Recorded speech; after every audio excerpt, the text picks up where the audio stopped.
కొన్ని auxiliary verbs గురించి నేర్చుకోవడం జరిగింది. ఈ సెషన్లో మిగిలినటువంటి ఆక్సిలరీ వర్బ్స్ గురించి తెలుసుకుందాం. షల్ అనేటువంటి ఆక్సిలరీ వర్బ్ గురించి ఈ సెషన్లో మనము నేర్చుకోబోతున్నాం. It is used as a helping verb, so it is called a modal auxiliary verb. Shall అనే పదాన్ని మనము సహాయక క్రియగా ఉపయోగిస్తాం కాబట్టి దీనిని మోడల్ ఆక్సిలరీ వర్బ్ అని చెప్పి పిలుచుకోవడం జరుగుతుంది. Generally it is used to denote simple future tense. సాధారణంగా ఈ షల్ అనే పదాన్ని భవిష్యత్ కాలం గురించి తెలియచేయడానికి మనం ఉపయోగిస్తాం. ఫ్యూచర్ టెన్స్లో మనము 4 kinds ఆఫ్ టెన్సెస్ ఉంటాయి. Simple future, future continuous, future perfect, future perfect continuous అని చెప్పి జనరల్గా ఈ షల్ అనే పదాన్ని ఫ్యూచర్ టెన్స్ని తెలియచేయడానికి మనం యూజ్ చేయాల్సి వస్తుంది. Earlier it is used for first person singular and plural nouns to denote simple future. Earlier, it is used for first person singular and plural pronouns to denote simple future. గతంలో ఈ షల్ని ఎక్కడ ఉపయోగించాలి, విల్ని ఎక్కడ ఉపయోగించాలి అనేటువంటి విషయాలపైన కొన్ని డెఫినేషన్స్ అనేవి ఉండేవి. కానీ రాను రాను ఈ మోడర్న్ ఇంగ్లీష్ పీరియడ్లో ఆ విధానాన్ని అంతగా ఎవరు పట్టించుకోవటం అనేది లేదు. గతంలో ఈ షల్ అనే పదాన్ని ఉపయోగించినప్పుడు ఫస్ట్ పర్సన్కి ఒక రకమైనటువంటి మీనింగ్ వచ్చేది. అదే ఫస్ట్ పర్సన్కి వీళ్ళు ఉపయోగించినప్పుడు ఒక రకమైనటువంటి మీనింగ్ అనేది వచ్చేది. బట్ ఈ మోడర్న్ ఇంగ్లీష్ పీరియడ్లో అలాంటి డిఫరెన్సెస్ అనేవి ఎవరు కూడా యూజ్ చేయటం లేదు. కాబట్టి మనము ఈ విధంగా ఎలా ఉపయోగించాలనేది మనం చూద్దాం. ఈ షల్ అనే పదము గతంలో ఫస్ట్ పర్సన్ సింగులర్ అంటే ఐ, ఫస్ట్ పర్సన్ ప్లూరల్ అంటే వి, సింపుల్ ఫ్యూచర్ని తెలియచేయడానికి, భవిష్యత్తులో జరగబోయేదాన్ని తెలియచేయడానికి ఈ ఫస్ట్ పర్సన్ అయినటువంటి ఐకి, ఫస్ట్ పర్సన్ అయినటువంటి వీకి షల్ను ఉపయోగించేవారు. I shall go to Amaravati tomorrow. రేపు నేను అమరావతి వెళ్తాను. I shall go to Amaravati tomorrow. We shall visit the zoo next week. వచ్చే వారం నేను జంతు ప్రదర్శనశాలను సందర్శిస్తాను. ఇది భవిష్యత్తులో జరగబోయేది కాబట్టి ఈ యొక్క ఫస్ట్ పర్సన్ అయినటువంటి ఐకి వీకి షల్ని ఉపయోగించడం అనేది జరిగింది. It is used for second and third persons to express a command, promise, determination and threat. If the same modal auxiliary shall is used for second person and third person singulars and plurals to express command, promise, determination and threat. మనము I లేదా వీకి shall ఉపయోగించినప్పుడు అర్థం ఎలా ఉంటుంది అనేది ముందు ఇప్పుడు చెప్పుకున్నాం. అదే షల్ని సెకండ్ పర్సన్ అయినటువంటి యూకి కానీ, third person singular he, she, ఇట్కి కానీ, థర్డ్ పర్సన్ ప్లూరల్ దేకి కానీ షల్ ఉపయోగిస్తే ఈ రకమైనటువంటి అర్థాలను ఇవ్వటం జరుగుతుంది. కమాండ్ ఆజ్ఞాపించటాన్ని తెలియచేయటానికి మనము సెకండ్ అండ్ థర్డ్ పర్సన్స్కి వీళ్ళు షల్ ఉపయోగించడం జరుగుతుంది. ప్రామిస్, ఎష్యూరెన్స్, ఏదైనా ప్రామిస్ లేదా ఎష్యూరెన్స్ వాగ్దానం చేయటాన్ని మనము ఈ షల్ అనేటువంటి పదాన్ని సెకండ్ అండ్ థర్డ్ పర్సన్కి ఉపయోగిస్తాం. డెటర్మినేషన్, మన యొక్క లక్ష్యము, గమ్యము ఏదైతే ఉందో ఆ డెటర్మినేషన్ గురించి చెప్పేటప్పుడు కూడా ఈ సెకండ్ అండ్ థర్డ్ పర్సన్స్కి షల్ ఉపయోగిస్తాం. అండ్ థ్రెట్, ఎవరికైనా మనము థ్రెటనింగ్ ఇవ్వాలి అంటే భయపించేటప్పుడు ఆ థ్రెట్ ఇచ్చేటప్పుడు కూడా ఈ షల్ అనే పదాన్ని సెకండ్ అండ్ థర్డ్ పర్సన్స్కి సింగులర్ ఆర్ ప్లూరల్ ప్రొనౌన్స్కి మనము ఉపయోగించడం జరుగుతుంది. You shall not enter my room again. ఇది మనము కమాండ్గా భావిస్తున్నాం. నీవు నా యొక్క గదిలోకి మరలా రాకూడదు. ఈ షల్ అనే పదాన్ని సెకండ్ పర్సన్కి మనము లేదా థర్డ్ పర్సన్కి ఇక్కడ ఉపయోగించాము అంటే ఇది కమాండ్ అని తెలియజేస్తుంది. You shall get a reward if you gets first class. ఇక్కడ హీ అనేటువంటి థర్డ్ పర్సన్ సింగులర్కి షల్ అనే మోడల్ ఆక్సిలరీ ఉపయోగించాం. ఇది ఇక్కడ మనకి ప్రామిస్ని తెలియచేస్తుంది. You shall get a reward if you gets first class. అతను ప్రథమ శ్రేణిలో ఉత్తీర్ణుడైతే అతనికి మంచి బహుమతి అనేది ఉంటుంది. ఇది ప్రామిస్ మాట. ఇక్కడ హీ అనేటువంటి థర్డ్ పర్సన్ సింగులర్కి షల్ యూజ్ చేసాం. They shall be punished for their rude behaviour. వారి యొక్క మొరటు ప్రవర్తనకి వారు శిక్షింపబడతారు. ఇది థ్రెట్ అనమాట. సో ఈ యొక్క దే అనేటువంటి థర్డ్ పర్సన్ ప్లూరల్కి ఈ థ్రెట్ని తెలియచేస్తున్నాం కాబట్టి షల్ యూజ్ చేసాం. Everything shall be done according to law.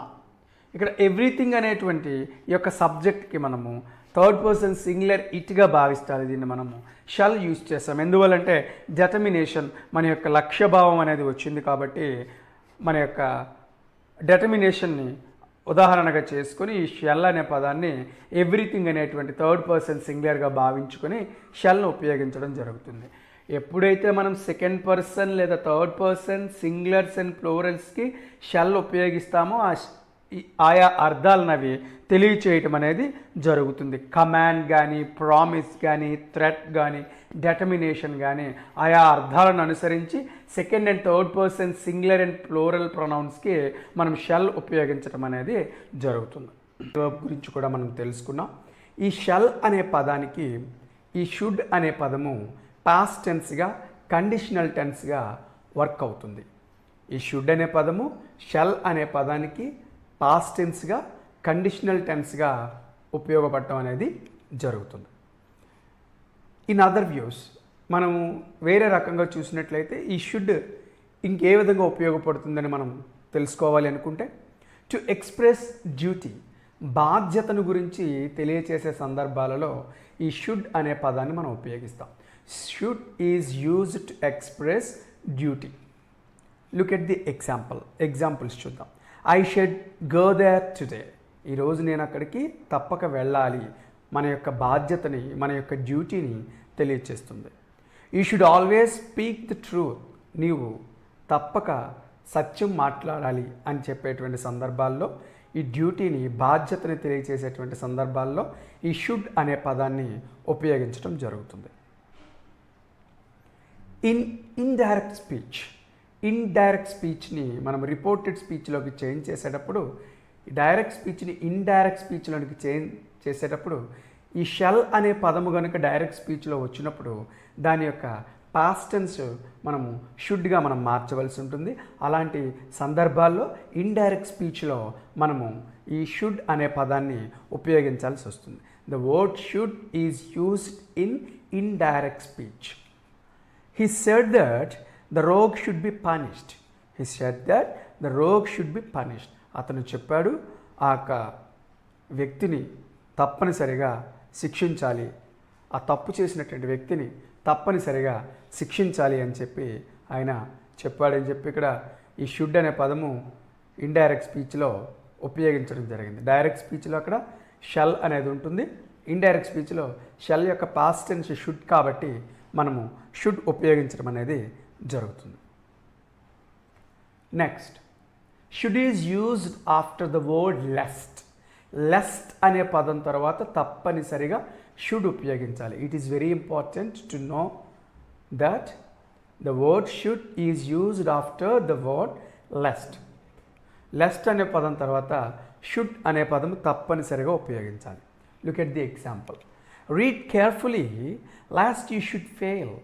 Read carefully, చాలా బాగా చదవాలి, చాలా జాగ్రత్తగా చదవాలి, లేదంటే యూ షుడ్ ఫెయిల్, నీవు ఫెయిల్ అయ్యే అవకాశం ఉంది. Read carefully lest you should fail. ఇక్కడ లెస్ట్ అనే పదం తర్వాత షుడ్ అనే మోడల్ ఆక్సిలరీ వర్బ్ రావాలి. Next, to express a polite expression. Polite ఎక్స్ప్రెషన్ని తెలియజేసే సందర్భాలలో మనము ఈ షుడ్ను ఉపయోగిస్తాం. I should like to help the poor. నేను పేదవారికి సహాయం చేయాలనుకుంటున్నాను. I should like to help the poor. ఇక్కడ పొలైట్ ఎక్స్ప్రెషన్లా మనం భావించాలి. షుడ్ లైక్ అనే దాన్ని మనము పొలైట్ ఎక్స్ప్రెషన్గా భావించాలి. నేను పేదవారికి సహాయము చేయాలనుకుంటున్నా. I should like to help the poor. ఇలాంటి సందర్భాలలో పొలైట్ ఎక్స్ప్రెషన్ వచ్చినటువంటి సందర్భాలలో మనము ఈ షుడ్ అనే మోడల్ ఆక్సిలరీ వర్బ్ని ఉపయోగించాలి. In if class, in such cases, the word should is used in if classes. కొన్ని సందర్భాలలో ఈ షుడ్ అనే పదాన్ని ఇఫ్ క్లాజ్లో ఉపయోగించాల్సి ఉంటుంది. ఎలాంటి సందర్భాలలో ఈ షుడ్ అనే పదాన్ని కనుక మనం ఇఫ్ క్లాజ్లో యూస్ చేసినట్లయితే to express a supposition, suppose ఒకవేళ అని అర్థం వస్తుంది తప్ప ఖచ్చితం అని చెప్పి అర్థం రాదు. That may not be true, అది వాస్తవం కాదు అని చెప్పడానికి మనము ఇఫ్ క్లాజ్లో షుడ్ ఉపయోగించినట్లయితే ఇది ఒకవేళ అని అర్థం వస్తుంది తప్ప వాస్తవం కాదు అని చెప్పేసి అర్థం వస్తుంది. If they should come ask them to wait, ఒకవేళ వారు వచ్చినట్లయితే, అంటే వారు వస్తారు రారు అనేది మనం ఖచ్చితంగా చెప్పలేం. Suppose if they should come అంటే అర్థం ఏంటంటే వారు రావచ్చు లేదా రాకపోవచ్చు, సపోజ్ అని చెప్పేసి అర్థం ఇక్కడ. ఇఫ్ దే షుడ్ కమ్, ఒకవేళ వారు వచ్చినట్లయితే ఆస్క్ దెమ్ టు వెయిట్, వారిని వెయిట్ చేయమని చెప్పండి. ఇఫ్ ఇట్ షుడ్ రెయిన్ అంటే వర్షం ఖచ్చితంగా పడుతుందని కాదు, ఒకవేళ అని చెప్పేసి అర్థం వచ్చినట్లు. అంటే ఇన్ కేస్ అనే సందర్భాల్లో మనము ఎలా చెప్తామో, ఒకవేళ అని ఎలా చెప్తామో, ఇఫ్ ఇట్ షుడ్ రెయిన్ ఒకవేళ వర్షం పడినట్లయితే అంటే ఖచ్చితంగా వర్షం పడుతుందని అర్థం కాదు ఇక్కడ. హీ విల్ నాట్ కమ్, ఒకవేళ వర్షం పడినట్లయితే అతను రాడు అని చెప్పేసి అర్థం ఇక్కడ. సో ఈ విధంగా మనము వాస్తవం కాదు, జరగచ్చు జరగకపోవచ్చు అని చెప్పేసేటువంటి సందర్భాలలో, సపోజ్ అనేటువంటి సందర్భాలలో ఈ షుడ్ అనే పదాన్ని ఇఫ్ క్లాజ్లో మనము ఉపయోగించడం అనేది జరుగుతుంది. హెల్పింగ్ వర్బ్గా ఉపయోగిస్తాం కాబట్టి దీన్ని మనం మోడల్ ఆక్సిలరీ వర్బ్ అని చెప్పి చెప్పుకుంటాం. Generally it is used to denote future tense. సాధారణంగా ఈ విల్ అనే పదాన్ని ఫ్యూచర్ టెన్స్ని తెలియచేయడానికి మనము ఉపయోగించడం జరుగుతుంది. Earlier it is used for second and third person singular and plural pronouns to denote future tense. Earlier, it is used for second and third person singular and plural pronouns to denote future tense. ఈ shall లేదా will అనే పదాల్లో first person singular and ప్లూరల్ని తెలియచేయటానికి shall ఉపయోగించేవారు. Second and third person singular and plural ప్రొనౌన్స్ని తెలియచేయటానికి will ఉపయోగించేవారు. బట్ రాని మోడర్న్ ఇంగ్లీష్ పీరియడ్లో ఈ యొక్క డిఫరెన్స్ అనేది ఎవరు అంతగా పట్టించుకోవటం లేదు. గతంలో అయితే ఫస్ట్ పర్సన్ సింగులర్ ప్లూరల్కి మనము షల్ ఉపయోగించేవారు. Next second and third person both singular and ప్లూరల్స్కి విల్ ఉపయోగించేవారు. బట్ విత్ ద టైం రాను ఈ యొక్క డిఫరెన్స్ అనేదాన్ని ఎవరు, ఆ భేదాన్ని ఎవరు అంతగా పట్టించుకోలేదు. Example, you will go to Amaravati tomorrow. You will go to Amaravati tomorrow. రేపు నువ్వు అమరావతికి వెళ్తావు. ఇక్కడ సెకండ్ పర్సన్ కాబట్టి ఇక్కడ విల్ని ఉపయోగించడం అనేది జరిగింది. ఇది ఇక్కడ సింపుల్ ఫ్యూచర్ టెన్స్లో ఉంది. Next, he will visit the zoo next week. వచ్చే వారం అతను జంతు ప్రదర్శనశాలను సందర్శిస్తాడు. ఇక్కడ కూడా ఇది సింపుల్ ఫ్యూచర్ టెన్స్లో ఇవ్వటం జరిగింది. ఈ విల్ ఆర్ షెల్ అనేవి మోడల్ ఆక్సిలరీస్గా చెప్పుకోవటం జరుగుతుంది. హెల్పింగ్ వర్బ్స్గా ఉపయోగపడతాయి కాబట్టి వీటిని మోడల్ ఆక్సిలరీస్ అని చెప్పేసి మనము చెప్పుకోవటం జరుగుతుంది. It is used for first person to express willingness, assurance and determination. ఈ విల్ అనే పదాన్ని మనం అక్కడ చెప్పుకున్నాం, second and third person both singulars and ప్లూరల్స్కి మనము విల్ ఉపయోగిస్తాము అని చెప్పేసి మనం చెప్పాము. ఇది ఓల్డ్ యూసేజ్. ప్రజెంట్ అయితే ఈ యొక్క డిఫరెన్షియేషన్ని ఎవరు పాటించట్లేదని చెప్పేసి మనం చెప్పుకున్నాం. బట్ ఇక్కడ సహజంగా ఈ విల్ అనే పదాన్ని ఫస్ట్ పర్సన్స్గానే ఉపయోగిస్తే అవి విల్లింగ్నెస్ని, అష్యూరెన్స్ని, డిటర్మినేషన్ని తెలియచేస్తుంది. ఈ విల్ అనే పదాన్ని ఫస్ట్ పర్సన్స్గానే మనం ఉపయోగించినట్లయితే ఆ అర్థాన్ని అనుసరించి విల్లింగ్నెస్ని కానీ, అష్యూరెన్స్ని కానీ, డిటర్మినేషన్ కానీ తెలియజేస్తుంది. Look at the examples. I will go today what ever happens. I will go today what ever happens. ఏమైనప్పటికీ ఈరోజు నేను వెళ్తాను అని చెప్పేసి మనం చెప్తున్నాం. ఇది డిటర్మినేషన్ని తెలియజేస్తుంది కాబట్టి ఫస్ట్ పర్సన్ అయినటువంటి ఐకి మనము విల్ ఉపయోగించడం జరిగింది. Next, we will help you if you wish. We will help you if you wish. ఇది విల్లింగ్నెస్ని తెలియచేస్తుంది. సో విల్లింగ్నెస్ని తెలియచేసినప్పుడు, డెటర్మినేషన్ని తెలియచేసినప్పుడు, ఈ అష్యూరెన్స్ని తెలియచేసినప్పుడు మనము ఈ ఫస్ట్ పర్సన్ సింగులర్ అండ్ ప్లూరల్కి విల్ ఉపయోగించడం అనేది జరుగుతుంది. ఇన్ కేస్ మనం షెల్ ఈ విల్లింగ్నెస్ డెటర్మినేషన్ యూజ్ చేయాలంటే, షెల్ ఉపయోగించి చేయాలంటే సెకండ్ అండ్ థర్డ్ పర్సన్స్కి ఉపయోగిస్తాం. దానికి క్వైట్ ఆపోజిట్ ఇక్కడ. I will pay the money next Monday, ఇది ఒక ప్రామిస్ ఆర్ అష్యూరెన్స్ చెప్పచ్చు. నేను వచ్చే సోమవారం డబ్బు చెల్లిస్తాను అని చెప్పి మన ఒక ప్రామిస్ ఆర్ అష్యూరెన్స్ చెప్తున్నాం. కాబట్టి ఇక్కడ ఫస్ట్ పర్సన్ ఐ అనేది సింగులర్గా చెప్పుకుంటాం ఫస్ట్ పర్సన్. కాబట్టి ఇక్కడ వీల్ అనే దాన్ని మనము ఉపయోగించడం జరిగింది. ఇంకా ఏ విషయాల్లో మనము వీళ్ళు ఉపయోగించడం అనేది జరుగుతుందో చూద్దాం. To indicate invitation or request. To indicate invitation and request. Invitation ఎవరైనా మనం ఇన్వైట్ చేయాలి, ఇన్వైట్ చేసే సందర్భాల్లో ఈ విల్ మనం ఉపయోగించవచ్చు. ఎక్కడైనా పొలైట్ రిక్వెస్ట్ ఫామ్లో మనం మాట్లాడాలి, మర్యాదపూర్వకంగా మాట్లాడాలి అంటే ఆ సందర్భంలో మనం విల్ ఉపయోగించవచ్చు. For example, will you lend me your car, will you lend me your car, ఇది రిక్వెస్ట్ని తెలియచేస్తుంది. Will you lend me your car, దయచేసి మీ యొక్క కార్ని నాకు ఇస్తారా, ఇది request. Will you have coffee, will you have coffee, నువ్వు కాఫీ తీసుకుంటావా, నువ్వు కాఫీ తాగుతావా, ఇది ఇన్విటేషన్ని తెలియజేస్తుంది. ఇలా ఇన్విటేషన్ మరియు రిక్వెస్ట్ని తెలియచేసేటువంటి సందర్భాల్లో కూడా మనము విల్ని ఉపయోగించవచ్చు.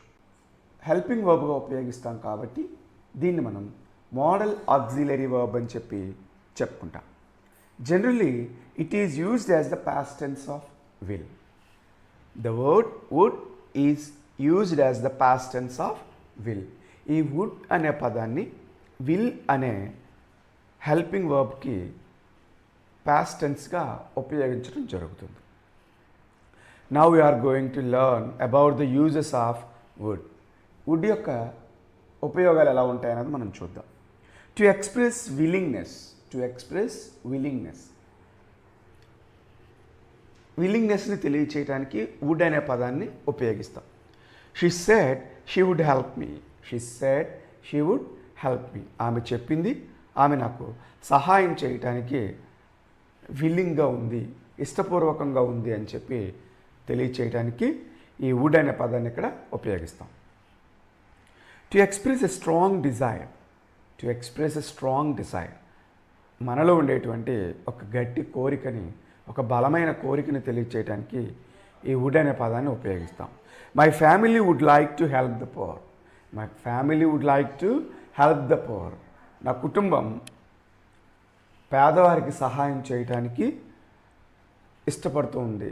ఇది ఒక బలమైన కోరికని తెలియచేస్తుంది. To express habits. అలవాట్లను తెలియచేయడానికి కూడా ఈ వుడ్ అనే పదాన్ని మనం ఉపయోగించవచ్చు. He would go out every day for a walk. He would go out every day for a walk. అతను ప్రతిరోజు నడక నిమిత్తం బయటికి వెళ్తుంటారు. ఇది హ్యాబిట్స్ని తెలియచేయడానికి ఈ వుడ్ అనే పదాన్ని మనం ఉపయోగిస్తాం. After if only. After if only. Expressing A hopeless wish. ఇక్కడ ఇఫ్ ఓన్లీ అనే పదం తర్వాత వుడ్ ఉపయోగిస్తాం. అయితే సహజంగా ఇది జరగచ్చేమో, అవ్వచ్చేమో అనేటువంటి సందర్భాన్ని తెలియచేస్తుంది. ఇఫ్ ఓన్లీ అనే పదం తర్వాత ఈ వుడ్ అనే పదాన్ని ఉపయోగిస్తాం. ఇది ఎక్స్ప్రెసింగ్ ఏ హోప్లెస్ విష్, మనకి జరుగుతుంది అనేటువంటి నమ్మకం లేనటువంటి పదం కోసం దీన్ని ఉపయోగిస్తాం. If only they would win. If only they would win అంటే వాళ్ళు గెలవచ్చేమో, వాళ్ళు విజయాన్ని సాధించచ్చేమో అని చెప్పేసి అర్థం. If only they would win. In indirect speech. In indirect speech as the past tense of will. Direct speech నుంచి ఇండైరెక్ట్ స్పీచ్లోకి సెంటెన్సెస్ని చేంజ్ చేసేటప్పుడు విల్ అనే పదాన్ని మనము పాస్ట్ టెన్స్గా మార్చడానికి ఈ వుడ్ అనే పదాన్ని మనము ఉపయోగించడం జరుగుతుంది. He said that the rogue would be punished. He said that the rogue would be punished. ఇక్కడ డైరెక్ట్ స్పీచ్లో the rogue will be punished అని ఉంటుంది. దీని ఇండైరెక్ట్ స్పీచ్లోనికి చేంజ్ చేసేటప్పుడు విల్ యొక్క పాస్ట్ టెన్స్గా వుడ్ను మనం భావిస్తాం కాబట్టి the rogue would be punished. అతను చెప్తాడు, ఆ యొక్క వ్యక్తి శిక్షింపబడతాడు అని చెప్పి. టు ఎక్స్ప్రెస్ ఎ విష్, మన యొక్క కోరిక, ఆశ ఇలాంటి వాటిని తెలియచేయటానికి మనం వుడ్ అనే పదాన్ని ఉపయోగిస్తాం. To express a wish, I wish she would go away, I wish she would go away. ఈ విష్ అనే పదం తర్వాత జనరల్గా మనము ఈ వుడ్ అనే పదాన్ని ఉపయోగించవచ్చు. నేను అనుకుంటున్నాను ఆమె వెళ్ళిపోతుందని నేను అనుకుంటున్నాను, I wish she would go away. For polite questions, వినయపూర్వకమైనటువంటి ప్రశ్నల్ని తెలియచేయటానికి, పొలైట్ రిక్వెస్ట్ తెలియచేయటానికి ఈ వుడ్ అనే పదాన్ని మనము ఉపయోగిస్తాం. Would you mind lending me some money, would you mind lending me some money, నాకు కొద్దిగా ఏమీ అనుకోకుండా నాకు కొద్దిగా డబ్బు ఇస్తావా, would you mind lending me some money. Would you like to go to the movie, నువ్వు సినిమాకి వెళ్ళడానికి ఇష్టపడుతున్నావా. ఇలా పొలైట్ క్వశ్చన్స్, పొలైట్ రిక్వెస్ట్స్ తెలియచేయటానికి మనము ఈ వుడ్ అనే పదాన్ని ఉపయోగిస్తాం. After the subordinate clause which expresses improbable conditions. Previous సెషన్స్లో మనము ఇఫ్ క్లాజ్ లెసన్ ద్వారా ఇంప్రాబబుల్ కండిషన్ అంటే ఏంటి అనేది తెలుసుకున్నాం. ఈ ఇంప్రాబబుల్ కండిషన్లో సబార్డినేట్ క్లాస్ తర్వాత ఎప్పుడు కూడా వచ్చేటువంటి క్లాజ్లో ఈ వుడ్ అనే పదాన్ని మనము ఉపయోగించాలి. సబార్డినేట్ క్లాస్ తర్వాత వచ్చేటువంటి మెయిన్ క్లాస్లో ఈ యొక్క వుడ్ అనే పదాన్ని మనము ఉపయోగించాలి. If I were the prime minister, ఇది సబార్డినేట్ క్లాస్. నేనే గనుక ప్రైమ్ మినిస్టర్ని అయి ఉంటే I would develop this country, నేను ఈ దేశాన్ని బాగుపరిచి ఉండేవాడిని అని చెప్పేసి అర్థం. ఓకే, ఇక్కడ if I were the prime minister అనేది సబార్డినేట్ క్లాస్ ఇది. దాని తర్వాత వచ్చేటువంటి main clause I would develop this country. ఈ యొక్క మెయిన్ క్లాస్లో ఈ వుడ్ అనే పదాన్ని మనము ఉపయోగించడం అనేది జరుగుతుంది. ఇది ఇంప్రాబబుల్ కండిషన్, అంటే ఇది జరగలేదు, ఒకవేళ జరిగి ఉంటే అంటున్నాం కాబట్టి ఈ ఇంప్రాబబుల్ కండిషన్లో వుడ్ని మనము ఉపయోగించాలి. How the word can is used. ఇప్పుడు మనము ఈ కెన్ అనే పదాన్ని ఏ విధంగా ఉపయోగిస్తాము అనేది తెలుసుకుందాం. In informal usage getting permission, in informal usage while getting permission. అనుమతి పొందేటప్పుడు, పర్మిషన్ పొందేటప్పుడు ఇన్ఫార్మల్ ఎక్స్ప్రెషన్స్లో, ఇన్ఫార్మల్ యూసేజ్లో ఈ కెన్ అనే పదాన్ని మనము ఉపయోగించడం జరుగుతుంది. Can I use your book, మనం ఎవరైనా మన ఫ్రెండ్ని అడిగినప్పుడు అది ఇన్ఫార్మల్ యూసేజ్గా భావిస్తాం. సో అలాంటి సందర్భాల్లో మనం కెన్ ఉపయోగిస్తాం. Can I use your book, can I use your book, నేను నీ పుస్తకాన్ని ఉపయోగించచ్చా. మనము మన బ్రదర్స్ ఆర్ సిస్టర్స్తో మాట్లాడేటప్పుడు కూడా వారి పెన్ మనం యూజ్ చేయాలి అనుకున్నాం. Can I use your pen, can I use your pen. And మన పేరెంట్తో మనం మాట్లాడాలి, పేరెంట్ యొక్క మొబైల్ మనం తీసుకోవాలి అనుకోవచ్చు. Can I take your mobile, can I have your mobile. ఈ విధంగా ఇన్ఫార్మల్ యూసేజ్లో పర్మిషన్ పొందటానికి ఈ కెన్ అనే పదాన్ని మనము ఉపయోగించవచ్చు. Next, to express ability. To express ability, the word can is used to express ability. సహజ శక్తిని, సామర్థ్యాన్ని తెలియచేసినప్పుడు ఈ కెన్ అనే పదాన్ని మనము ఉపయోగించవచ్చు. She can cook well. Here the word can is used to express the ability of cooking by her. ఇక్కడ ఆమె చాలా చక్కగా వండగలదు, వంటలో ఆమె యొక్క సామర్థ్యాన్ని తెలియచేస్తుంది కెన్ అనేది. ఆమె చాలా చక్కగా వండగలదు అని అర్థం. He can swim across the river. Here the word can is used to express the ability of swimming by him. ఆ వ్యక్తి యొక్క ఇదే సహజ శక్తిని, సామర్థ్యాన్ని ఈ కెన్ అనే పదం మనకి ఇక్కడ తెలియచేస్తుంది. అతను ఆ నదిని చక్కగా ఈదగలడు, ఆ నదిని ఆయన బాగా ఈదగలడు అని చెప్పేసి ఈ కెన్ యొక్క అర్థాన్ని బట్టి ఎబిలిటీని తెలియచేస్తుందని చెప్పి మనము తెలుసుకోవచ్చు. టు ఎక్స్ప్రెస్ ఎబిలిటీ, సహజ శక్తిని, సామర్థ్యాన్ని తెలియచేస్తుంది ఈ కెన్ అనే పదము. ఆమె బాగా వండగలదు, అతను ఆ నదిలో ఈదగలడు అని చెప్పేసి అర్థం. Next, to express impatience when used with a question word. To express impatience when used with a question word. Impatience అంటే ఇక్కడ అసహనము అని చెప్పేసి అర్థం, ఓర్పు లేనటువంటి విధానము అని చెప్పేసి అర్థం. మనము అసహనాన్ని వ్యక్తపరిచేటప్పుడు అది ఒక ఇంటరాగేటివ్ క్వశ్చన్ రూపంలో వచ్చినప్పుడు కెన్ అనే దాన్ని మనం ఉపయోగించాలి. Where can I go, where can I go, ఎక్కడికి వెళ్ళేది, ఎక్కడికి వెళ్ళేది, ఇంపేషన్స్ అనమాట. అక్కడ మనం అర్థం చేసుకోవాల్సినటువంటి విషయం. ఆ పనిని నేను చెయ్యలేను అన్నప్పుడు ఎవరైనా చెయ్యి అంటే ఎలా చేసేది అని చెప్పేసి మనం అంటుంటాంగా. అదేవిధంగా where can I go, where can I go, ఎలా వెళ్ళేది, ఎక్కడికి వెళ్ళేది అని చెప్పేసి అర్థం. హౌ కెన్ ఐ గో, ఎలా వెళ్ళేది, ఇంపేషన్స్. ఇక్కడ మనము అసహనాన్ని వ్యక్తపరుస్తున్నాం అనమాట. ఇలా అసహనాన్ని వ్యక్తపరిచేటప్పుడు ఈ కెన్ అనే పదాన్ని మనం ఇక్కడ ఉపయోగించవచ్చు. Next, to express theoretical possibility. సిద్ధాంతపరమైనటువంటి పాసిబిలిటీ అనేది ఉంటుంది. ఏదైనా ఒక పని జరిగే విధానం అనేది సాధ్యమని చెప్పేసి చెప్తాం. పాసిబిలిటీ అంటే సిద్ధాంతపరంగా ఏదైనా సాధ్యపడుతుంది అన్నప్పుడు ఈ కెన్ అనే పదాన్ని మనము ఉపయోగించవచ్చు. Covid can be cured by preventive measures. Covid can be cured by preventive measures. మనము సరైనటువంటి మెషర్స్ తీసుకున్నట్లయితే ఈ కోవిడ్ని మనము క్యూర్ చేయొచ్చు అని చెప్పేసి అర్థం. ఇది థియరిటికల్ పాసిబిలిటీ అనమాట. అంటే సిద్ధాంతపరమైనటువంటి సాధ్యాన్ని తెలియచేస్తుంది. So Covid can be cured by preventive measures. మనము చక్కనైనటువంటి జాగ్రత్తతో కూడినటువంటి స్టెప్స్ తీసుకుంటే ఈ కోవిడ్ అనేది క్యూర్ అవుతుంది అని చెప్పేసి అర్థం.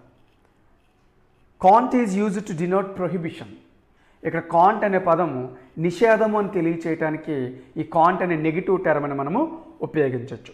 ప్రొహిబిషన్ అంటే నిషేధము, అలా చేయకూడదు అని చెప్పేసి అర్థం, అలా వీలు పడదు అని చెప్పేసి అర్థం. ఇలా నెగిటివ్ టర్మ్లో ఈ కాంట్ అనే పదాన్ని అలా వీలు కాదు, అలా చేయకూడదు, అలా జరగకూడదు అనేటువంటి సందర్భాల్లో కాంట్ని మనము ఉపయోగించవచ్చు. ఈ కాంట్ ప్లే విత్ లైఫ్, ఎవరు కూడా జీవితంతో ఆటలాడకూడదు అని చెప్పేసి అర్థం. ఈ కాంట్ ప్లే విత్ లైఫ్, జీవితంతో నీవు ఆటలాడకూడదు అని చెప్పేసి. Is also used as a helping verb, so it is called a modal auxiliary verb.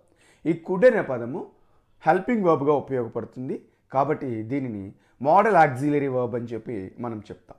Could is used for all kinds of nouns and all kinds of pronouns. ఈ could అనే పదాన్ని అన్ని రకముల నామవాచకములకు, అన్ని రకముల సర్వనామములకు కూడా మనము ఉపయోగించడం జరుగుతుంది. Let us know the uses of could. ఈ కుడ్ అనే పదాన్ని ఎలా ఉపయోగిస్తామనేది ఇప్పుడు మనము తెలుసుకుందాం. It is used as the past tense of can. Can అనే పదం యొక్క పాస్ట్ టెన్స్గా ఈ కుడ్ అనే పదాన్ని ఉపయోగించడం జరుగుతుంది. It is used as the past tense of can. Can అనే పదానికి ఈ కుడ్ అనే పదాన్ని పాస్ట్ టెన్స్గా మనం ఉపయోగించడం జరుగుతుంది. She surd that she could collect money. She surd that she could collect money. ఆమె చెప్పింది ఆమె మనీ కలెక్ట్ చేసి ఉండగలిగేది అని. ఇక్కడ ఈ కుడ్ అనే పదము మనకు కెన్ యొక్క పాస్ట్ టెన్స్గా ఉపయోగించడం అనేది జరిగింది. Second one, in polite questions. In polite questions, could you bring a book for me. దయచేసి ఒక పుస్తకం నా కోసం తేగలరా.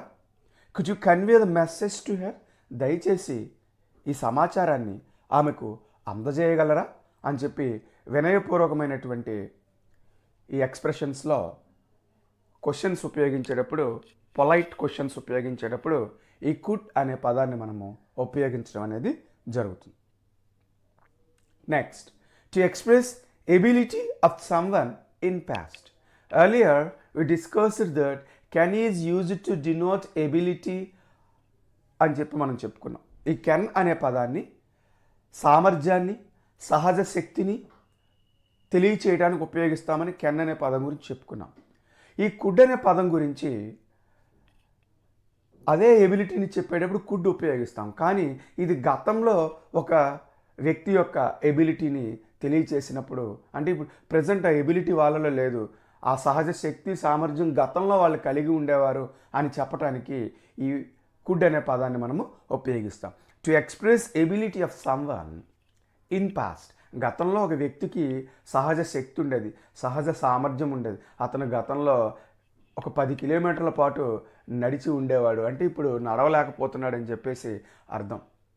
ఆమె చాలా బాగా ఆడగలిగి ఉండేది, అంటే ఆమె చాలా గతంలో బాగా ఆడగలిగి ఉండేది, కానీ ప్రస్తుతం ఆమె ఆడలేకపోతుంది.